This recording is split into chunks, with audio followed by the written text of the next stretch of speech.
As redes sociais, na sua história, no seu caso, também funcionaram, digamos, como um elemento ambiental mantenedor dessa disfunção? Com certeza. Sim. Com certeza. Como é que é isso? Ninguém em específico, nenhum artista em específico, mas sim ser bombardeada com tanta perfeição diariamente. Sim. Você entra na rede social e nem apenas em relação aos transtornos alimentares, mas em relação à própria ansiedade, própria autocobrança. Todo mundo estava vivendo a sua melhor vida, a sua melhor versão. Então, isso bombardeia uma pessoa que está passando por aquilo, sabe? E como a gente também conversou um pouco nos bastidores, as pessoas não imaginam o que está acontecendo por trás da vida daquela pessoa. E aí eu acho que cria um círculo, né? Tipo, eu também não ia na minha rede social mostrar pelo que eu tava passando e as pessoas imaginavam que eu tinha uma vida perfeita. Sim, sim. Bora falar da mudança, né? Sim. Bora falar da mudança. Você disse que cedinho você foi logo à psiquiatria. Sim. Foi acompanhada. Fui. Teve, por exemplo, prescrição de medicamentos nesse processo? Eu estava imaginando que tivesse. E muita terapia, hein, Amanda? Muita terapia. Muita terapia. Você lembra das abordagens com as quais você... Sistêmica. E fenomenológica e um pouquinho de TCC, sobre os pensamentos intrusivos, sim, experiências. Teve. Você passou, então, em diferentes profissionais, né? Não, a psicóloga que eu peguei, ela tinha uma abordagem bem integrativa. Bem, sim, ela manejava esses referenciais todos. Eu imagino que, eu vou arriscar aqui e dizer, então, que a terapia deve ter sido a chave, assim, que virou. Para você deixar práticas físicas absolutamente disfuncionais, prejudiciais, para começar atividades físicas que até hoje são muito importantes na sua vida. Com certeza. Mas... Como é que foi esse processo? Essa virada, né? A terapia foi essencial, mas uma rede de apoio boa também foi. Sim. Então, assim, meus pais, meu namorado... Sim, você acabou de falar. Meu namorado, com certeza. E o meu treinador também foi uma figura também muito importante nesse processo. E eu não sei, porque eu só posso falar do meu processo, né? No meu processo, eu não consigo ver uma fronteira. Sim, assim, a partir desse momento e a partir desse... Tudo ficou bom. Tipo, não tem isso. Não teve isso. Foi um processo, tipo assim... acho que uns 4 anos, 5, vai fazer 5 anos. E em um momento uma coisa tava melhorando um pouquinho, em outro momento outra não tava, sabe? Então, um ponto chave pra mim, na verdade, que eu vejo como algo realmente bem marcante, foi ter conseguido parar de ser dependente em remédio pra dormir. Sim. Foi muito importante isso. Você já fez esse desmame total? Fiz. Eu já sei que não pode, mas eu fiz. Meu pai escondia os medicamentos. Na época, como eu disse, eu morava com meu pai. E ele só saiu de casa para um cantinho para ele mesmo quando ele viu que eu já estava bem. Mas assim, já teve... Meu pai de precisar viajar a trabalho e eu não ficar sozinha em casa. Ou Bruno, meu namorado, ia dormir lá, ou ele pedia para a funcionária se ela podia dormir e tal. Mas acho que tirar o remédio pra dormir... Porque, assim, o lance do remédio pra dormir é muito louco. Assim, eu acho muito louco na minha experiência. Porque você toma, aí um momentinho que ele bate em você, a vida é perfeita. Você se sente anestesiado. E ou você dorme e apaga tudo. E aí você fica naquela ilusão. Ou você não dorme. E aí você entra em reflexões muito disruptivas e disfóricas que são... tipo assim, muito perigosas. Então, assim, eu tava nesse ciclo de tomar um remédio pra dormir, aí eu não dormia, aí eu entrava nessas crises, aí eu ia pro comer compulsivo. E aí acordava no outro dia me sentindo culpada, me sentindo pesada, sem conseguir correr. E aí isso era um ciclo muito vicioso. Então, conseguir tirar os remédios pra dormir, pra mim foi, assim, foi como se eu pudesse respirar. Porque eu comecei a pensar, conseguia me autorregular, conseguia a refletir mesmo, assim. E aí algumas coisas foram começando a encaixar. Joia. E aí aparece o triatlon. Sim. Tinha antes? Não tinha? Quando é que você começa no triatlon? Eu comecei em outubro de 2022. Certo. Aí eu entrei pro triatlon. A minha corrida começou a cair, porque foi realmente nessa... Antes era mais corrida. Antes era mais corrida, yoga, musculação. Sim. Como é que teve? Foi o seu companheiro que ele sugeriu o triatlon? Na época a gente ainda não tava namorando, na verdade. E ele foi fazer uma prova que tinha aqui em Maceió de triatlon. Sim. E a gente fazia parte do mesmo grupo de assessoria, de treinamento. E aí a gente foi ver, todo mundo da assessoria foi ver.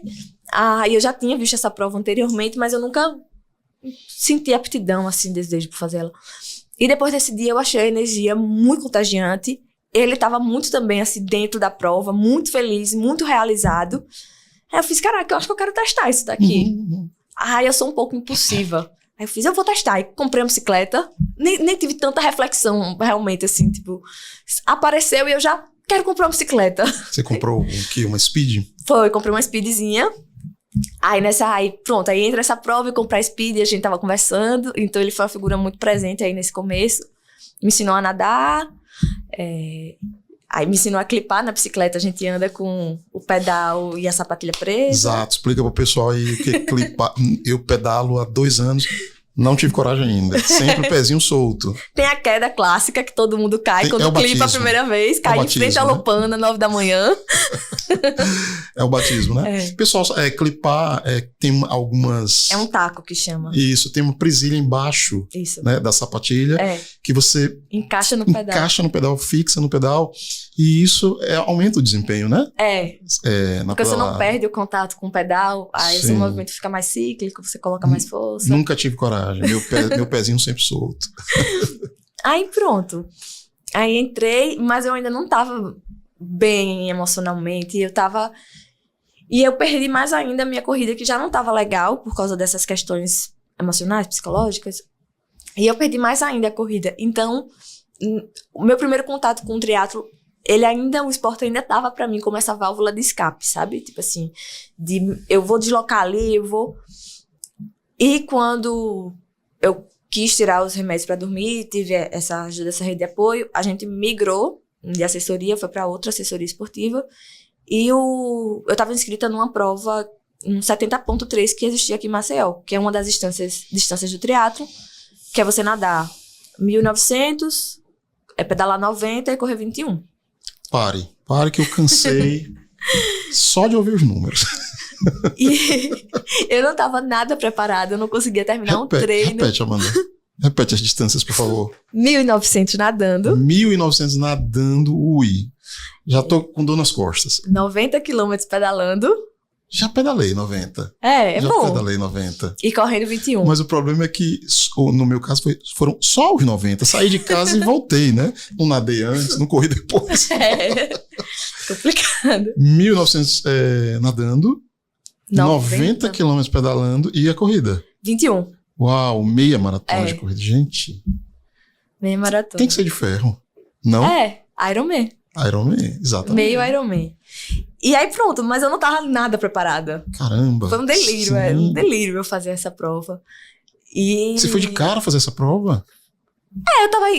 Ia ter um ano de triatlo. Em teoria daria, mas o problema é que eu não tava conseguindo treinar. Eu não tava conseguindo terminar um treino. Não, tem que ter um baita de um condicionamento, não? Tem. Tem. E eu não tava conseguindo terminar um treino. E o nosso treinador, a gente tinha mudado de assessoria muito recente, tinha meses. E eu acabei machucando, ainda piora. Eu acabei machucando. E eu, inflexível, vou fazer essa prova, eu tenho que fazer essa prova. E aí ele ligou pro meu namorado, fez, Amanda não pode fazer a prova. Aí ele fez, ela vai fazer, porque eu conheço ela vai ter que fazer. E aí ele preocupado, e depois disso a gente abriu o jogo, Aí eu falei, olha, eu tenho depressão, eu tenho bulimia, eu preciso fazer essa prova pra mim. Sim. Até que ele cedeu, mas conversando com o meu namorado e tal, ele fez, olha, não faça a prova, porque eu tô machucada. Ele fez, só largue, saia na prova, nade, pedale, não corra, porque você tá machucada, mas sinta, tira essa ansiedade do seu coração, veja que em outra oportunidade você faz. Uhum. Foi o que eu fiz. Aí depois disso, meu treinador me ligou e fez, olha, agora você vai confiar em mim. Deixa eu fazer o meu trabalho, e quando eu falar que você tá pronta, você vai. mas eu não quero você nos remédios. Aí ele passou caminhada pra mim. Então, veja, eu era uma pessoa que eu tava na corrida há 6 anos na época. Tinha 6 anos que eu corria. Migrei pro triatlon, não tava conseguindo treinar. E ele tava me botando pra caminhar. E tinha que caminhar às 5h30 da manhã. Se eu não chegasse às 5h30 da manhã, ele mandava uma mensagem. Pra eu sair de casa, pra ver o pôr do sol. E foi nesse momento que eu comecei, tirando, sem os remédios, a ressignificar o que era o esporte pra mim. Tipo, o esporte precisa ser uma válvula de escape? Eu preciso treinar pra não pensar no que eu tô passando? Ou será que o esporte pode ser uma redenção? Será que lugar o esporte precisa ocupar na minha vida? Perfeito. Sabe? E aí eu comecei a pensar sobre isso. E progressivamente melhorei da lesão. Ele já tinha dito que não ia deixar eu fazer novamente um 70.3, essa distância, enquanto eu não estivesse preparada. E pediu pra eu confiar nele. E aí eu confiei. E foi tudo feito com realmente muita cautela, dessa vez, progressivamente, como se eu fosse um iniciante até na corrida. E as coisas foram fluindo. E eu pude me doar para aquele esporte. E eu pude melhorar minha relação com o triatlon também. Sim. Sabe? Porque ele começou a ser para mim um lugar que eu precisava nutrir o meu corpo. Então eu tava ali tendo que tomar géis de carboidrato. Eu já cheguei a um ponto de contar carboidrato. Eu tinha aplicativo de contar a caloria. E eu comia coisa de tipo, 100 gramas de carboidrato por dia. Hoje é o que eu faço em 1 hora de treino no pedal. 90 gramas de carboidrato. Então, em 1 hora de pedal, eu consumo mais do que eu consumia durante muito tempo, diariamente. Sabe? E a gente faz pedal de 3, 4 horas. E não me importando como o meu corpo estava em termos de o cabelo tá fora do lugar, nessa foto eu tomei buchudinha, essa luta apareceu. Tipo, eu parei de pensar sobre como o meu corpo estava, esteticamente, visualmente falando, porque o meu corpo, ele estava me servindo, o meu corpo, ele estava se movimentando, ele estava correndo, ele estava batendo tempos. E por muito tempo eu acreditei que eu nunca ia conseguir ser uma boa atleta se eu não tivesse aquela fixação de precisar treinar, precisar performar. Eu sempre dizia isso. Nunca mais eu vou conseguir fazer 5 em tanto tempo. Nunca mais eu vou conseguir fazer 10 em tanto tempo. E aí, ano passado, as coisas foram se encaixando e foi tudo fluindo e eu tava me alimentando, eu tava dormindo bem. Eu tive que reaprender o que é sentir sono. Eu não sabia o que era ter sono. Sim. Porque chegava um tempo, uma hora que eu já tomava tanto remédio de dormir, que ou eu apagava ou eu tinha compulsão a noite inteira, que eu não sabia o que era sentir sono. Uma coisa besta. E foram ali várias coisas realmente, tipo assim, foi um mundo se abrindo pra mim e foi quando eu realmente comecei a melhorar no esporte pela relação que eu tive com o esporte. Tipo, entregar um treino bem feito não era tudo pra mim, mas é óbvio, eu gosto de fazer treinos bem feitos. Mas poder estar ali porque eu sou feliz fazendo aquilo e não porque eu preciso daquilo pra não pensar em ser triste. Pra mim, realmente foi transformador.